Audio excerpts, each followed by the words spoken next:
বিদেশগামী কর্মীদের ভোগান্তি কমাতে জেলা পর্যায়ে দেওয়া হবে বিএমইটি ক্লিয়ারেন্স কার্ড। বিদেশগামী কর্মীদের দুর্ভাগ্য কমাতে এবং প্রক্রিয়াকে সহজ করতে এবার জেলা পর্যায়ে ধাপে ধাপে শুরু হচ্ছে জনশক্তি কর্মসংস্থান ও প্রশিক্ষণ ব্যুরোর বিএমইটি ক্লিয়ারেন্স কার্ড ইস্যুর ব্যবস্থা। প্রাথমিকভাবে ৬টি জেলায় এই কার্যক্রম চালু হবে। পরে পর্যায়ক্রমে অন্যান্য সব জেলাতেও তা সম্প্রসারিত হবে। আজ সোমবার ২ জুন বাজেট বক্তৃতায় এই তথ্য জানান অর্থ উপদেষ্টা সালেহুদ্দিন আহমেদ। বর্তমানে ঢাকার বিএমইটির প্রধান কার্যালয় থেকেই এই সেবা নিতে হয় বিদেশগামী কর্মীদের, ফলে অনেকেই দীর্ঘসূত্রতা ও ভোগান্তির শিকার হন।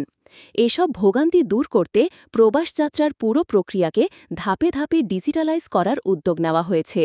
এছাড়াও প্রতারণার শিকার হওয়া কর্মীদের অভিযোগ জমা দেওয়া এবং তা নিষ্পত্তির জন্য একটি ডিজিটাল ব্যবস্থা কথাও বলা হয়েছে বাজেট বক্তৃতায়।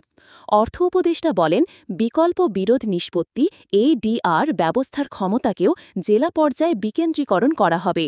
তদন্ত কর্মকর্তাকে বিরোধ নিষ্পত্তি কর্মকর্তার ক্ষমতা প্রদান এবং একটি অভিযোগ ব্যবস্থাপনা সেল গঠনের পদক্ষেপ নেওয়া হবে।